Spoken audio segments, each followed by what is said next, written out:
안녕하세요, 여러분. 저는 좋은 집, 좋은 차는 없지만 좋은 친구와 좋은 가족을 곁에 둔 대한민국의 평범한 아줌마입니다. 아줌마가 된 지 벌써 몇 년이 지났어도 스스로를 아줌마라고 칭하는 것은 아직 여전히 어색하네요. 제 말에 공감하시는 분이 분명히 계실 거라고 믿습니다. 아이를 낳고 나서 가끔은 인생이 허무하고 공허할 때가 있는데 요즘 그런 공허함을 꽉 채워주는 좋은 사람이 곁에 있어 출근길 봄바람마저도 따뜻하게 느껴지네요. 저는 20대 후반까지는 꽤나 평범하게 자랐어요. 집은 가난했지만 다정하신 부모님 밑에서 사랑받는 외동딸로 부족함 없이 컸습니다. 두 분은 저를 모난 구석 없는 예쁜 딸로 키우기 위해 늘 최선을 다하셨어요. 그래서인지 무난한 나이에 결혼도 했답니다. 그에 맞는 무난한 남편을 만났고요. 딱 저만큼의 다정함과 저만큼의 가족애를 가진 남자였습니다. 끔찍이 사랑했던 저희 두 사람에게는 복덩이 같은 예쁜 아들도 태어났습니다. 아이를 품었을 때부터 아이를 출산하는 날까지 저는 늘 속으로 생각했어요. 우리 아이에게 나도 우리 부모님 같은 부모가 되어주겠노라고. 다정하고 주는 것에 아낌이 없는 필요한 존재가 되겠노라고 말이에요. 저희 부모님께서 제게 그런 존재이셨거든요. 늘 다정하신 건 말할 필요도 없고 늘 제게 아낌없이 주셔서 저는 항상 부모님을 필요로 하는 천방지축 딸이었습니다. 그러던 어느 날, 그때가 저희 아이가 5살이 될 무렵이었을 거예요. 새 가족이 나란히 평화로운 주말을 보내고 있는데 어머니로부터 충격적인 전화가 걸려왔습니다. 핸드폰 목소리는 저희 어머니가 아니었어요. 나 너희 부모랑 같은 동네 사는 사람인데 너 당장 튀어와라. 처음 그 말을 듣고 얼마나 놀라고 무서웠는지 모릅니다. 이윽고 핸드폰 너머 아저씨께서 다음 말을 이어가셨고 저는 고장난 선풍기처럼 빙빙 돌아가던 뇌가 그 자리에 딱 멈추고 말았습니다. 아버지께서 어디서 돈 된다는 투자처를 그 아저씨에게 소개했고 그 말만 믿고 돈을 투자했는데 모조리 공중에서 분해됐다고 하시더군요. 무슨 말인지 이해가 되지 않아서 몇 번이고 되물었습니다. 사실 알고 있었습니다. 그 아저씨가 하는 말이 무슨 말인지. 아빠가 사고를 치셨구나. 고장난 선풍기는 그럴 리 없다고 현실을 부정했습니다. 그러던 중 핸드폰 속 아저씨 목소리 너머로 어머니의 악쓰는 소리가 들려왔어요. 저는 옷을 갈아입을 생각도 하지 못하고 차키부터 챙겼습니다. 무슨 일이 벌어질 것만 같은 불길한 예감 때문이었어요. 한 번도 어머니의 그런 목소리는 들어본 적이 없었습니다. 남편에게 아이를 맡겨두고 한달음에 친정으로 내려갔어요. 상황은 생각보다 심각했습니다. 딸 하나 시집 보낸다고 있는 돈 없는 돈 다 털어 미천 장만해 주시고 작은 시골집에 살고 계시던 부모님이셨어요. 몇십 배로 벌 수 있다는 말에 다른 사람들 돈까지 모아 불려주겠다고 호언장담하신 아버지 때문에 부모님 댁에는 화가 머리끝까지 난 동네 어른들로 북적였습니다. 아버지께서는 그 사람들에게 두들겨 맞으며 땅바닥에 앉아 넋나간 사람처럼 허공을 응시하고 계셨고 어머니께서는 목숨이라도 놓아버리면 이 모든 게 끝날 수 있을 것 같다며 오열하고 계셨습니다. 놀라서 달려가자 어머니께서 저를 발견하시곤 바닥에 털썩 주저앉으셨습니다. 졸지에 사기꾼이 되어버린 아버지와 죽는 것밖에는 방법이 없다고 우는 어머니를 달래는 딸이 공존하는 시골집. 그 위태로운 공간 속에서 저는 하늘에 기도를 했습니다. 제발 이 순간 제가 이들의 부모가 될 수 있게 해주세요. 저는 찬바닥에 주저앉은 어머니를 일으키며 동네 어른들을 향해 소리쳤습니다. 죄송합니다. 제가 그 돈 꼭 다시 돌려드리겠습니다. 저 손수길이 딸 손수연이가 어르신들 돈 다시 꼭 돌려드리겠습니다. 저희 아버지, 저희 어머니 좋은 분들인 거 다들 아시잖아요. 나쁜 사람 아닌 거 다들 알고 계시잖아요. 무지함이 죄라면 제가 대신 사과드리겠습니다. 혼자가 아니라 다 같이 돈 벌 수 있게끔 하고자 하셨던 게 죄라면 제가 2번 무릎 꿇겠습니다. 저 믿고 조금만 기다려주세요. 제가 다시 돌려드리겠습니다. 부탁드립니다. 죄송합니다. 제 말에 몇몇 어른들은 오열을 하시고 몇몇 어른들은 욕을 하시다가 하나둘 자리를 뜨셨습니다. 폭풍이 몰아친 것처럼 엉망이 된 집에는 저희 3사람이 초점 잃은 눈으로 황망히 서 있었어요. 소리치던 저를 뜯어말리던 아버지와 그런 아버지를 솜방망이로 두드려 패던 어머니, 두 분의 사이에는 제가 있었습니다. 이제 남은 것은 수수뿐이었어요. 돈은 무조건 돌려드려야 마땅했고 도망친 그 나쁜 사기꾼은 잡아다 벌을 받게 해야 마땅했습니다. 하지만 당당하게 소리치고 나서 밀려드는 것은 두려움이었습니다. 제가 무슨 수로, 무슨 돈이 있어서 그 모든 것을 감당할 수 있었겠어요. 그저 그런 말이라도 해야 할 것 같아서 그렇게 약속을 해버린 것입니다. 그걸 모를 리 없는 어머니께서는 왜 네가 짊어지려고 하느냐며 엄마 아빠가 알아서 할 테니 얼른 집으로 돌아가라는 말씀뿐이었습니다. 아기 엄마가 이렇게 아기 곁을 오래 비우면 안 된다는 말과 함께 제 등을 떠미는 어머니의 손이 작게 떨리고 있었어요. 그 순간 다시 한번 제가 엄마의 엄마이고 싶다는 생각이 들었습니다. 울지 말자. 차오르는 눈물을 꾹 참으며 다짐했어요. 억지로 다시 집으로. 돌아가는 차 안에서 저는 몇 번이고 통장 잔고를 되새겼습니다. 턱없이 부족한 돈이었어요. 이야기를 들은 남편은 정신없는 저와 함께 그 도망간 사기꾼을 잡기 위해 노력해 주었습니다. 그리고 마침내 범인을 잡았지만 돈을 돌려받을 수는 없었어요. 그 범인이 돈을 다 어디로 날려버린 건지 한 푼도 없는 상태라고 했습니다. 소송을 하고 그 범인과 싸움 아닌 싸움을 하는 동안 저의 삶 역시 많이 피폐해졌어요. 죄 없는 어르신들의 얼굴이 꿈속에서도 둥둥 떠다녔습니다. 아버지와 어머니의 마지막 모습도 자꾸 눈에 아른거렸어요. 범인을 잡았지만 돈을 돌려받을 수 없을 것 같다는 말을 차마 전하기 힘들었습니다. 무거운 마음으로 다시 찾아간 부모님 댁. 몇몇 어르신들은 제가 오기만을 기다렸다는 듯 삿대질을 시작하셨어요. 범인 잡았습니다. 한마디에 시끄럽던 집이 금세 조용해졌습니다. 그런데 돈을 돌려받기 힘들 것 같습니다. 쨍그랑하고 무언가 날아드는 소리가 들렸습니다. 무슨 말 같지도 않는 소리를 늘어놓느냐고 소리치는 어른들과 다리에 힘이 풀려 바닥에 그대로 주저앉으시는 어머니. 다시 아수라장이 시작되고 있었습니다. 그때 남편에게 전화가 걸려왔어요. 대출도 힘들 것 같다는 말을 전해오는 남편의 목소리에 먹구름이 가득 껴 있었습니다.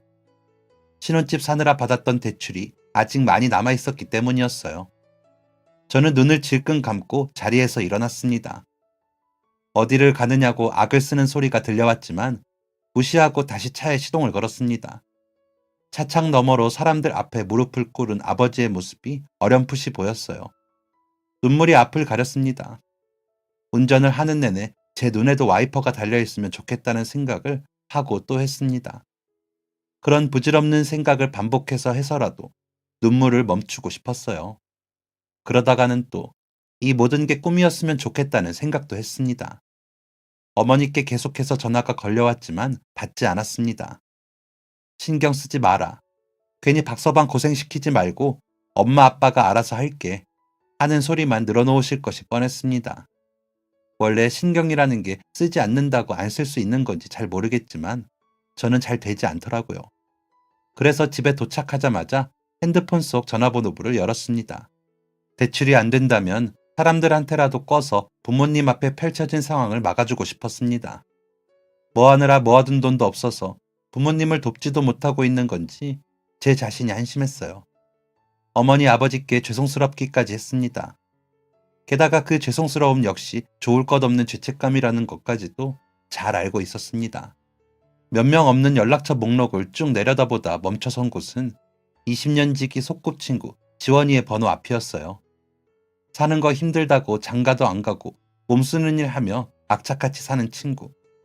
지금 이 순간 속내를 내비치며 돈을 빌릴 수 있는 사람이 하필이면 지원이뿐이라는 것이 가슴 찢어졌습니다. 차마 전화를 걸 수도 없을 정도로 미안해서 긴 고민 끝에 문자 메시지를 보냈습니다.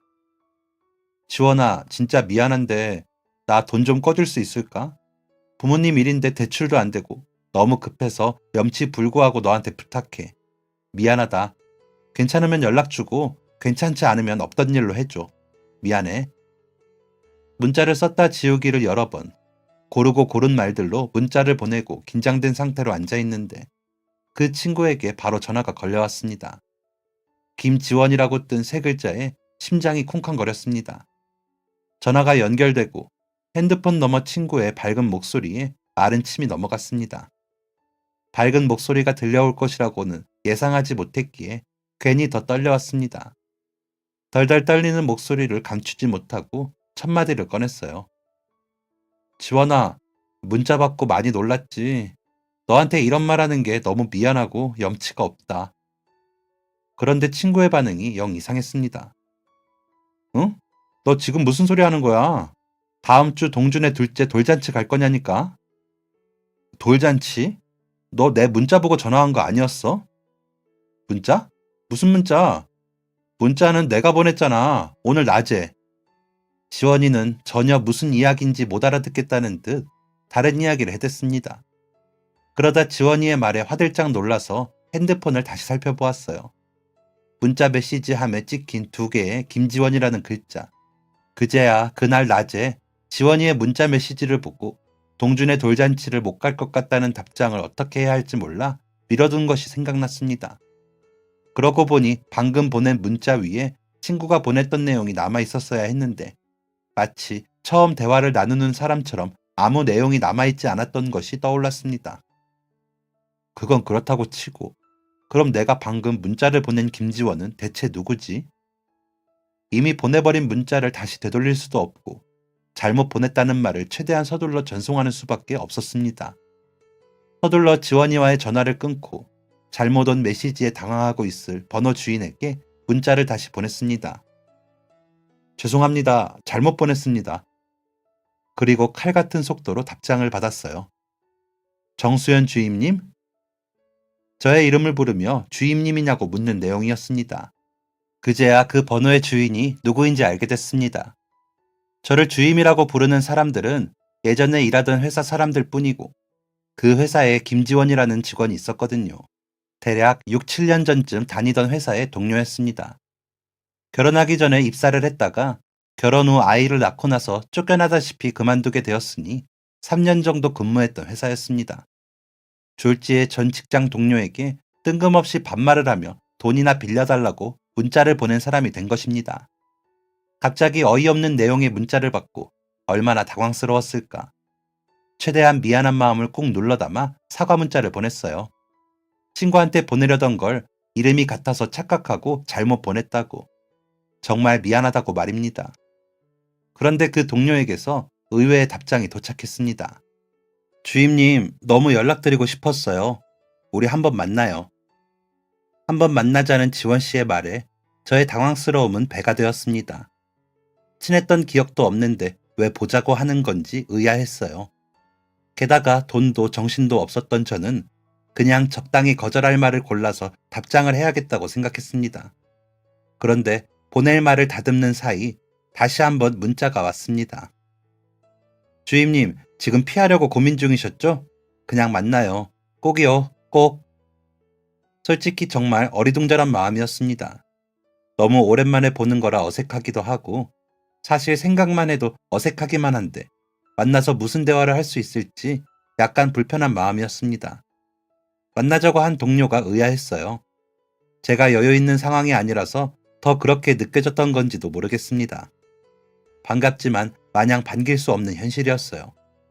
그렇게 만나기로 한 카페에 20분 먼저 도착해서 기다렸어요. 어리둥절한 사람치고는 너무 일찍 나가서 기다리고 있었네요. 마치 그날을 기다리기라도 한 사람처럼 말입니다. 사실 궁금하기는 했습니다. 그리고 이윽고 멀리서 문을 열고 들어오는 동료를 보는데 뭔가 기분이 이상했습니다.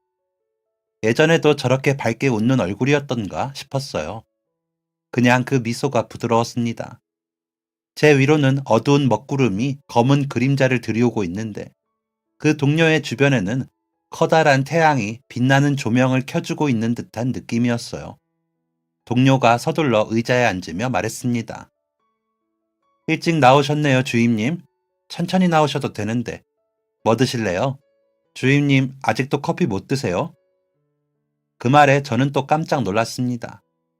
제 기억 속에서는 희미해져 버린 사람인데 그 사람은 제가 커피를 못 마시는 사람이었다는 것까지 기억하고 있었어요. 놀라고 얼떨떨했지만 대답을 했습니다. 이제는 잘 마셔요.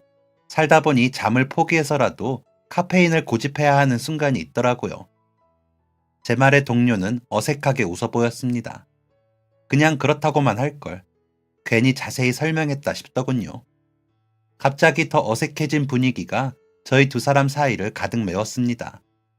카푸치노 한 잔, 오렌지 주스 한 잔을 시키고 어색하게 마주 앉은 동료와 저. 동료는 오렌지 주스를 한 모금하고 말했습니다. 예전에 사무실에서 커피 못 마시는 사람이 주임님이랑 저 둘뿐이었잖아요. 그래서 기억해요. 아, 오늘 문자도 사실 처음에 없는 번호로 떠서 누군지 몰랐는데 지원님 저희 거래처 분이었잖아요. 저랑 같은 이름이라서 저도 기억하고 있거든요. 물론 주임님이랑 지원님 두 분이 친구 사이였기도 했고 그래서 주임님이 보낸 문자가 아닐 수도 있다고 생각은 했지만 혹시나 하는 마음에 찍어 맞춰봤는데 맞았네요. 제 친구의 이름까지 기억하고 있는 지원 씨는 꼭 저한테 각인시키고 싶은 말이었기라도 한 것처럼 한 번 더 강조해서 말했어요. 자기가 저를 정말 다시 만나고 싶었다고 말입니다. 저는 여전히 얼떨떨한 마음과 저를 이만큼이나 기억해주는 사람을 저만 제대로 기억해주지 못하는 것에 대한 미안함이 섞였어요. 이대로 계속 아는 척만 하는 건 마치 죄를 짓는 것 같다는 기분이 들기까지 했습니다. 몇 번 고민 끝에 솔직한 마음을 털어놓았습니다. 물론 돌리고 돌려서 꺼낸 말이었지만 말이에요. 저를요? 사실 제가 그 회사를 그렇게 오래 다녔던 게 아니라서 죄송해요. 많이 기억은 안 나요. 반대의 입장이라면 저는 제법 기분이 상할 것 같았습니다. 기분이 나쁜 것까지는 아니겠지만 그래도 서운할 것 같은 기분이라고나 할까요? 반갑게 인사하고 아는 척 했는데 누구? 하고 질문이 돌아오면 너무 민망하고 무안하잖아요.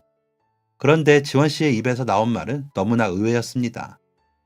당연히 그러실 거예요. 제가 누구한테 특별히 기억되거나 그런 존재는 아니었거든요. 제가 그때 당시에 요즘에 소위 말하는 직장 내 왕따? 그런 거였어요. 정말 많이 힘들었는데 그때 주임님께서 많이 챙겨주셨었고요. 아마 주임님은 잘 기억 못하실 거예요. 엄청 사소한 것들이라. 하지만 저한테는 엄청 큰 위로가 됐었어요. 저는 모르고 있었던 그 이야기는 지원 씨의 이야기이기도 했지만 제 이야기이기도 했습니다. 잘 기억나지 않는 그때 그 시절을 자꾸만 회상하게 만드는 저조차도 잊고 있었던 제 인생의 어느 부분을 누군가 눈앞에 재생시켜 주기라도 하는 것처럼 지원 씨는 천천히 지난 이야기를 들려주었습니다. 누굴 미워하지도 차별하지도 않고 재고 따지는 것 없이 주임님은 늘 그런 분이었어요. 주변 사람들을 두루두루 살필 줄 알고 보듬을 줄 알던 주임님 성격이 참 많이 부러웠어요. 솔직히 저랑은 다른 세상에 사는 사람처럼 빛나 보이기도 했고요. 그땐 많이 힘들어서 고맙다는 말보다 마음의 여유가 넘쳐 보일 정도로 늘 다정하고 따뜻했던 주임님을 질투했었는데 속으로만 했던 질투였지만 지금이라도 그런 마음 품었던 것 사과할게요. 제가 도움을 받고도 속이 좁았어요. 회사를 그만두고 나서 그 회사에서의 악몽 같은 기억을 몽땅 다 지워버리고 싶다는 생각이 들었어요. 그래서 가장 처음으로 한 일이 핸드폰에 있던 회사 사람들 연락처를 싹 다 지우는 일이었어요. 근데 번호를 지우고 나서야 주임님 생각이 나더라고요. 주임님 번호는 남겨뒀어야 했는데 바보같이 싹 다 지워버린 거예요. 그만두기 전에 고맙다는 말 한 번을 제대로 건네지 못했던 게 후회됐어요. 웃기죠? 할 거면 할 수 있을 때 할 것이지. 뒤늦게 후회했다고 지금 와서 말하는 게. 그래도요 주임님, 저 마음속으로는 정말 많이 고마워하며 살았어요. 그땐 주임님이 특별히 여유로워서 그래서 그런 다정함이 절로 나오는 사람이라고만 생각했거든요. 근데 지나고 보니 어느새 저도 주임님처럼 다정한 사람이 되어 있더라고요. 그냥 그런 다정함과 섬세함은 나 자신이 마음먹기에 달려있다는 걸 깨달았어요. 다른 사람의 입을 통해 지난날 나의 어떤 이야기를 듣는다는 것은 무척 기분이 묘한 일이었습니다. 저는 제가 그랬던 것도 잘 기억나지 않는다고 심심한 사과를 건넸습니다. 그런 저를 보며 착해서 그렇다는 낯간지러운 말을 잘도 뱉으며 웃어 보이는 지원 씨의 얼굴에 예쁨이 가득했어요. 지원 씨는 조금이라도 기억이 날 수 있게 해주겠다며 그때 당시의 이야기를 제게 들려주었습니다. 자기가 저와 함께 보낸 시간이 그렇게 길고 많은 것은 아니라서 조금밖에 들려줄 수 없는 게 미안하다는 말까지 덧붙이면서요. 저는 나중에 주임으로 입사를 했고 지원 씨는 저보다 훨씬 먼저 입사했던 말단 사원이었다고 합니다. 사원들 간에는 지원 씨를 제외시키고 말 한마디 걸지 않는 등 알게 모르게 소외감을 주는 행동을 하는 것이 무언의 약속처럼 지켜졌다고 해요. 지원 씨가 먼저 말을 걸고 다가가도 네, 아니요 같은 대답 외에는 일체 다른 말을 이어가지 않던 직원들 틈에서 회사에서 누가 누군가를 챙겨줘야 하는 건 아니다 라고 생각하며 체념했었다고 합니다. 사람들이 나를 피한다는 건 나한테 문제가 있겠거니 하고 노력을 해도 더 나아지지 않는 인간관계에 체념하게 되었다고 해요. 그런데 그때 제가 입사를 한 것입니다. 그때 당시에 저는 누가 봐도 밝은 성격이었고 여러 직원들과 거리낌 없이 두루두루 잘 지내는 성격이었긴 합니다.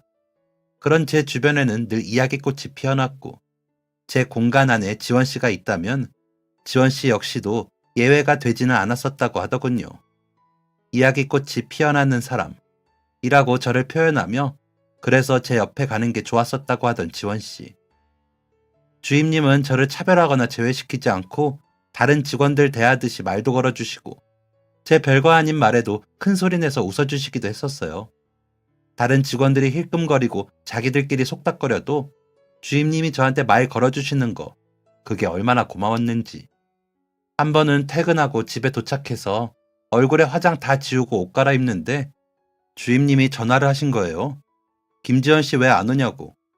어디를요? 했더니 돌아온 대답에 뛰어가면서 얼마나 울었는지 모르실 거예요. 오늘 마치고 전체 회식이었는데 몰랐어요? 아무도 지원 씨한테 말 안 했어요? 그 말을 듣는데 막 달려가서 주임님한테 다 얘기하고 싶더라고요.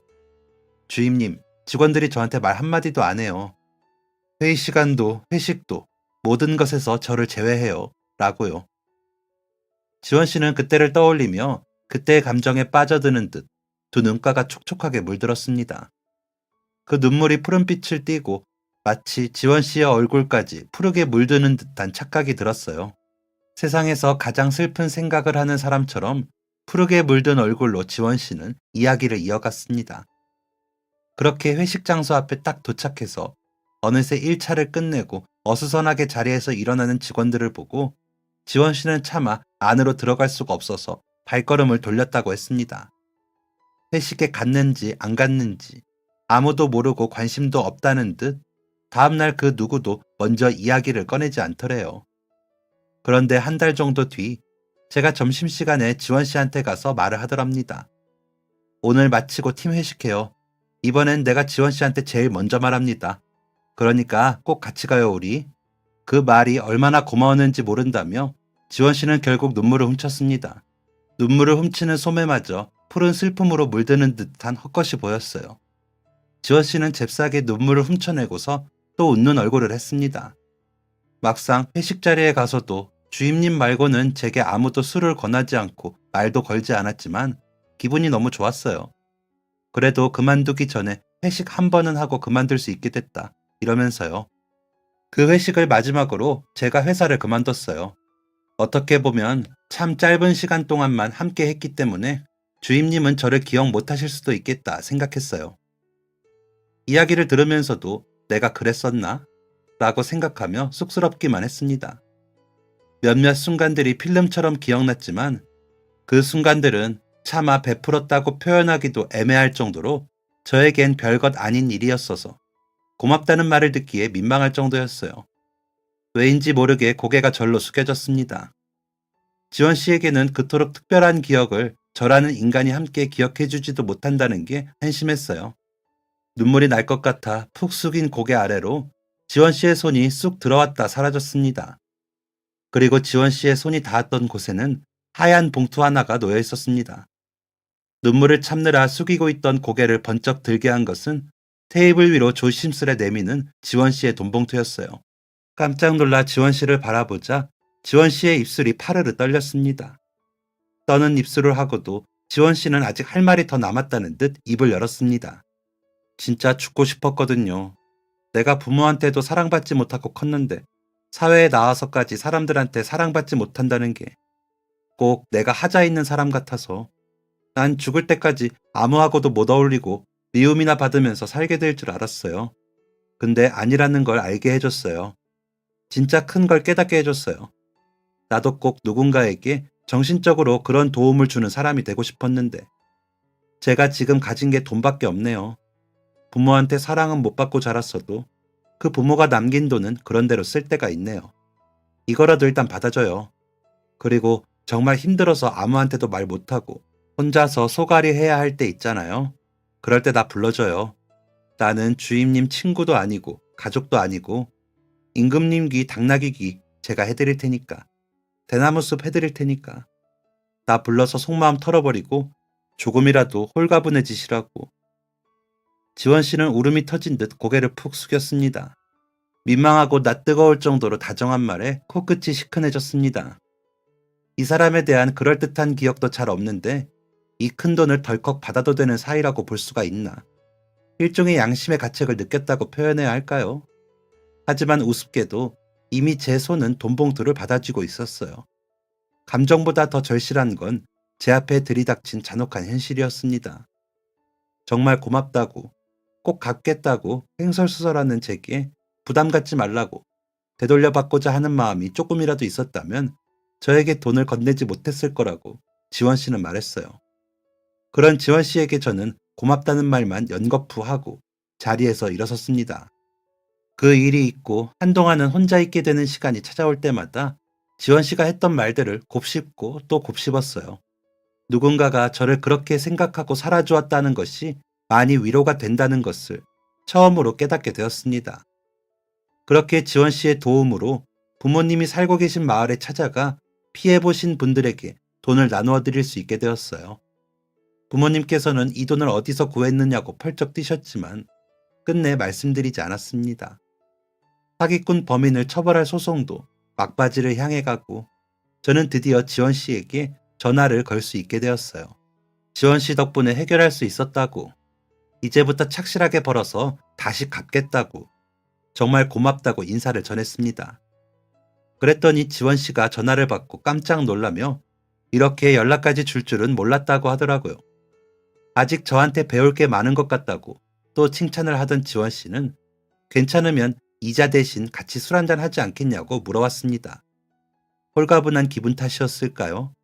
저는 집에 있는 남편과 아들 생각은 까맣게 잊은 채 당연히 되지요 하며 지원 씨를 만났습니다. 도착하고 나서야 부랴부랴 남편에게 연락을 하고 먹자골목 앞에서 지원 씨와 마주하고 있으니 그제야 어색함이 밀려왔어요.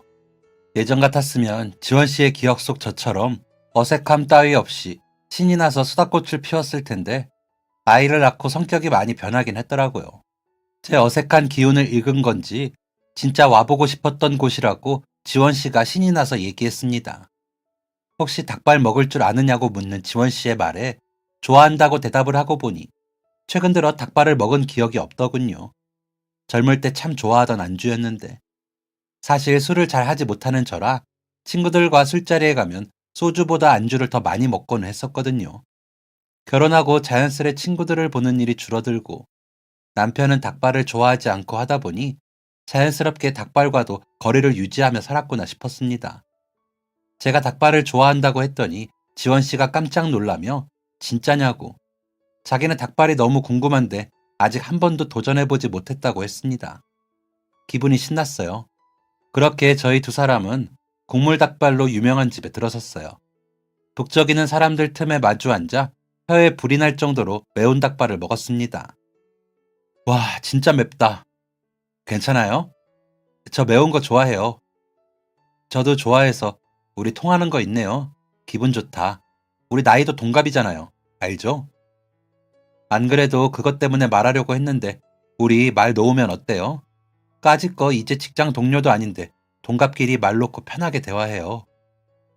입에 잔뜩 불이 나 쉴 새 없이 찬물을 마시면서 그렇게 저희 두 사람은 말까지 놓게 되었어요.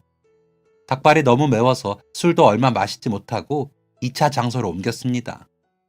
매운 음식을 먹었더니 달달한 음식이 땡긴다며 빙수 하나를 시켜놓고 그 위에서 소주잔을 부딪혔어요. 그러면서 오고 가는 대화에는 다시 한번 서로에 대해 알아가는 이야기들이 가득했습니다. 사실 나 술 많이 못 마시는데 그냥 기분 내는 정도? 술을 많이 취하면 느껴지는 그 특유의 어지러움이 싫어서 많이 못 마신다고 지원이에게 이야기를 했더니 자기도 사실은 술을 잘 못 마시는데 만나면 제가 많이 마시자고 할까봐 걱정했다면서 큰 소리로 웃더군요. 조금 술이 들어가서 그런지, 그게 아니면 좋아하는 닭발을 몇 년 만에, 오랜만에 먹어서 그런지 어색했던 마음이 지우개로 지운 것처럼 깨끗하게 사라졌습니다. 우리 진짜 잘 통한다. 30대 중반의 나이, 그렇게 잘 통하는 친구를 사귀게 될 줄은 몰랐습니다. 기분 좋은 대화가 오고 가고 저는 준비한 말을 꺼냈어요. 7년 만에 만난 낯선 직장 동료에게 큰돈을 선뜻 쥐어준 직장 동료, 아니 친구에게 마음을 담아 전하고 싶은 말이 있었거든요. 나 삶에서 가족을 정말 중요하게 생각했었는데 다른 가족을 이루고 나니 부모님한테 소홀해진 내가 보이더라. 신경 못 써드리는 사이 큰일을 당하셨고 그냥 왠지 모든 게 다 내 잘못인 것처럼 느껴졌었어. 그 상황을 바로잡고 해결할 수 있는 사람은 우리 부모님 곁에 나밖에는 없는 거야. 어쩌겠어. 두 팔 걷고 나서야지. 우리 아버지 그렇게 만든 사람 잡아서 벌 받게도 해야 하는데 아무 죄 없는 마을 어르신들 돈도 찾아드리고 싶고 무엇보다 어르신들한테 미움받고 돌팔매질 받는 부모님을 보는 게 너무 힘들어서라도 그 돈을 꼭 해결하고 싶었어. 돈을 해결하고도 소송 때문에 심적으로 지치는 데다가 잘할 수 있을지 자신도 없고 많이 힘들었는데 남편이랑 이것저것 얘기하다 침묵이 찾아오면 그 틈새를 비집고 너의 그 말이 자꾸 생각났다고. 어쩌다가 이런 일이 생겨서 부모님도 고생하고 나도 고생하고 남편까지 고생하고 있는 건지 하는 속상함에 술을 마시고 숙취에 머리가 아파 이불을 다시 뒤집어 쓰고 싶어질 때마다 귓가를 울리는 네 목소리가 나를 일어나게 했어. 네 말을 곱씹으며 일어나서 세수를 하고 옷을 입고 밖으로 나갔어. 살면서 그런 말을 처음 들어본 것도 아니었는데 이상하게 원동력이 됐어. 정신적으로 도움이 되는 사람이 되고 싶다고 했었지. 이미 너는 그런 사람이더라. 너한테 그런 칭찬을 듣는 내 자신이 부끄러울 정도로 너는 이미 멋지고 훌륭한 사람이야. 그 말을 꼭 해주고 싶었어. 고마워. 저의 긴 이야기 끝에 지원이는 결국 눈물을 글썽거렸습니다. 저도 덩달아 눈물을 흘리느라 술집 테이블에 있던 냅킨을 몽땅 다 써버렸어요. 그때 내가 그 문자 메시지를 잘못 보내지 않았더라면 직장 동료 김지원이 아니라 친구 김지원에게 보냈더라면 지금쯤 어떻게 되었을까 생각했습니다. 그리고 그날 집으로 돌아가며 깨달았어요. 무엇이 어떻게 됐든 지금 내 인생에 더없이 귀한 인연이 찾아왔구나 하고 말이에요. 현관문을 열고 들어서는 그때 핸드폰에 문자 메시지가 도착했습니다. 지원이었어요. 저는 그 문자를 받고 눈물이 터져 그 상태로 집에 들어갔다가는 남편과 아들이 놀랄 것 같아서 등을 돌리고 바닥에 주저앉았습니다. 지원이의 문자 메시지를 읽고 또 읽었습니다. 나 꾹 참고 견디며 여기까지 잘 왔다. 하늘에서 너처럼 좋은 친구를 내게 내려주신 것 같아. 나 죽지 않고 잘 살았다고 말이야. 제법 잘 살아온 대가로 나한테 너라는 큰 선물을 주신 것 같아. 서로 알아가다 보면 다른 부분이 있고 네 생각보다 내가 더 이상한 사람일지도 몰라. 근데 그래도 너만 괜찮다면 우리 친구 한번 안 해볼래? 다른 건 더 못해줘도 내가 너랑 닭발은 꼭 같이 먹어줄게. 내가 딱히 운명을 믿는 것도 아니고 남자 여자 사랑놀이도 아닌데 이런 말 하는 것도 웃기지만 나는 이상하게 우리가 운명 같아. 내 친구 해라 너. 나는 네가 필요할 때마다 늘 닿는 곳에 있을게. 너는 나를 필요로 해주지 않을래? 세계 최초 닭발로 맺은 우정의 산 증인이 되어보자. 저는 문자 답장 대신 집으로 들어가면서 영상통화를 걸었습니다. 저를 발견한 아들이 제품에 쏙 뛰어들며 저를 반겨주었어요. 엄마 술 마셨냐고 묻는 아들의 질문 위로 핸드폰 너머의 지원이 목소리가 크게 거실을 울렸습니다. 저는 아들에게 말했어요. 지호야, 엄마 친구야. 엄마 친구. 인사해. 아들은 핸드폰 액정 속 지원이에게 큰 소리로 안녕하세요 하고 인사를 했습니다. 그래, 지호야, 반가워. 이모는 엄마 친구 김지원이라고 해. 다음에 지호 장난감이랑 맛있는 거 사서 이모가 놀러 갈게. 그때까지 엄마 아빠 말 잘 듣는 지호 돼야 한다. 장난감과 맛있는 걸 사주겠다는 지원이의 약속에 아들은 신이 났고 저는 핸드폰을 들고 액정 속 지원이를 바라보며 말했어요. 우리 우정은 닭발로 맺어진 게 아니라 어느 날에 잘못 보낸 문자 메시지로 맺어진 거라고 말이에요. 그 순간부터 우리의 운명은 친구가 될 운명이었다고. 그러니까 잘 부탁한다고요. 지원이는 제 말을 듣고 호탕한 웃음을 지으며 오케이를 했습니다. 그 사이 저희 아버지를 힘들게 했던 사기꾼은 감옥에 가게 되었고, 비로소 저와 남편의 마음은 편안해졌습니다. 다시 일상으로 돌아가게 된 것이에요. 친구를 사귄다고 해도 직장 생활에, 육아에, 집안일을 하다 보면 자주 볼 일은 없겠지만 늦게 사귄 친구가 무섭다고 없는 시간 쪼개어 만나게 되더라고요. 착한 지원이는 제가 매번 아들을 데리고 나가는데도 귀찮은 기색 없이 저의 아들을 예뻐해 주기까지 했습니다. 그렇게 저희는 조금 특이한 인연으로 서로에게 가장 가까운 친구가 되었습니다. 좋아하는 음식이나 자주 가는 공원, 즐겨 듣는 음악 취향까지 비슷한 저희가 이렇게 인연을 이어가게 되어 너무 기뻐요. 그리고 매달마다 받기 싫다고 화를 내는 친구에게 작은 금액이지만 꼬박꼬박 돈도 보내고 있습니다. 도저히 빚지고는 못 살겠던 와중에 남편이 먼저 말을 하더라고요. 도저히 그냥 받은 걸로 하고 넘어가기가 심적으로 힘이 드는데 여보 당신은 어떻게 생각하느냐고요. 신경을 써준 남편이 고마워서라도 지원이에게 매달 적은 금액이라도 갚아 나가야겠다고 생각했습니다. 얼마 전에는 아직 결혼을 하지 않은 지원이에게 왜 아직 결혼을 하지 않느냐고 물었었습니다. 그랬더니 20대 초반에 만났던 남자가 바람을 피워 큰 상처를 받고 다시 사랑을 할 용기가 나지 않아 그냥 지내다 보니 시간이 이렇게 흘러버렸다고 대답을 하더군요. 그 남자가 누군지 화가 나다가도 그 상처를 아직 회복하지 못한 친구가 안쓰러웠습니다. 외롭지 않느냐고 물었더니 지금 삶이 너무 행복해서 외로울 틈도 없었다고 웃어 보이는 친구에게 저는 조심스레 물었습니다. 혹시 괜찮으면 친구 한 명 소개해 줄까? 하고요. 고개를 가로저으며 어색할 것 같다고 싫어하는 친구에게 왜 그렇게 소개를 시켜주고 싶었는지 모르겠습니다. 어쩌면 괜한 오지랖이 될 수도 있는데 말이에요. 지원아, 꼭 남자다 하고 생각하면서 만나지 않아도 돼. 내가 20년을 지켜봤는데 정말 좋은 사람이야. 어렸을 때부터 모난 구석 없이 다정해. 정말 좋은 사람인데 너랑 비슷한 이유로 사람한테 상처받고 아직까지 짝을 못 만났어. 나이는 너보다 2살 어리고. 아, 근데 한 가지 단점이 있긴 하다. 걔네 형이 너랑 이름이 똑같아. 지원이는 저의 설득에 못 이기는 척 결국 승낙을 하고 말았어요. 제 소개팅도 아닌데 얼마나 설레던지 봄이 오기 한참 전인데도 꼭 봄이 온 것처럼 바람이 따뜻하게 느껴지더라고요. 그렇게 두 사람을 소개시켜주는 자리에 저와 지원이, 그리고 소꿉친구 지원이와 지원이의 동생, 이렇게 4사람이 모였습니다. 제가 지원이에게 소개해줄 남자는 소꿉친구 김지원의 동생, 김지혁이었어요. 친구의 동생이지만 꽤 오랜 세월 동안 제 친동생처럼 가까이 지냈던 사람이라 자신이 있었습니다. 확신이 있었다고 해야 할까요? 이 두 사람이 만난다면 서로가 서로를 눈물 짓게 할 만한 그런 일은 일어나지 않을 것 같다는 확신이요. 두 사람이 앞으로 그려갈 인연은 어떤 인연인지 모르겠지만 잘 되었으면 하는 마음이 큽니다. 꼭 연인으로 발전하지 않더라도 제게 좋은 친구이니 그 누구에게라도 좋은 친구가 되리라 믿었어요. 제가 소중하게 생각하는 것들을 함께 할 수 있다는 것이 요즘 저의 가장 큰 기쁨입니다. 오랜 기억 속에 잊혀진 인연을 다시 만나 가장 가까운 친구가 되고 그 친구 덕분에 지난날 사는 게 바쁘고 힘들다는 이유로 잊고 지냈던 사소한 행복들을 다시 되찾고 있어요. 이왕이면 앞으로의 50살, 60살, 100살까지도 이렇게 소소한 것들에 큰 행복을 느끼는 그런 사람으로 늙고 싶습니다.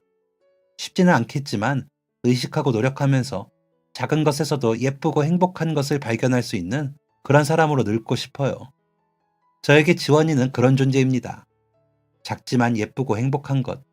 저희 아들처럼 말이에요. 지원이에게도 제가 그런 존재이기를 바랍니다. 부모님 때문에 또 주변 사람들 때문에 늘 마음 고생하고 힘들었던 지난 날들을 다 잊고 그 친구의 일상에 저라는 작은 퍼즐 조각이 들어가면서 그 친구에게 숨 돌릴 공간이 될 수만 있다면 참 고맙고 행복할 것 같아요. 피를 나눈 것처럼 가까웠던 친구들도 하나둘 각자 살기 바빠 멀어지는 요즘 이렇게 좋은 친구가 곁에 있어 저는 참 복받은 사람입니다. 앞으로 또 어떤 사소한 상황에서 다른 인연이 찾아올지 모르니 늘 다정하고 착하게 살아야겠다고 생각해요. 작은 행동 하나로 이토록 좋은 사람을 얻을 수 있다는 것을 깨닫게 되었으니 말입니다. 저 앞으로 좋은 사람이 될 수 있겠죠? 저를 위해 한평생 다 바쳐 쓰시고도 아직까지 저를 사랑해 주시는 부모님께 좋은 딸이 되고, 저라는 사람을 만나 평생을 약속하고 가정을 꾸려준 남편에게 좋은 아내가 되고, 저로 인해 세상에 태어난 아들에게 좋은 엄마가 될 수 있겠죠. 아주 어린 시절에 서로 장난치는 친구로 만나 아직까지 서로를 응원하는 소꿉친구에게 여전한 소꿉친구로 남고, 다 큰 어른이 되어 서로가 힘든 시간에 힘이 되어준 친구에게도 좋은 친구로 남고 싶습니다. 모두에게 좋은 그런 사람이 된다는 건 아직까지 여전히 어렵지만, 부모님께서 제게 하셨던 것처럼 다정히 대하다 보면 좋은 사람이 되어 있지 않을까 생각해요. 여러분은 누구에게 좋은 사람이 되고 싶으신가요? 오늘 그분에게 다정한 말 한마디 던져보시는 건 어떠세요? 마음 가득 담아 응원하겠습니다. 여러분의 그 마음도 여러분의 소중한 사람에게 꼭 가서 닿기를요. 모두가 모두에게 다정할 수 있는 봄이 되기를 진심으로 바랍니다. 한절기 감기 조심하세요. 모두 행복하세요. 지금까지 사연 들어주셔서 감사합니다. 사연이 재밌으셨다면 구독과 좋아요를 눌러주세요. 감사합니다. 안녕히 계세요.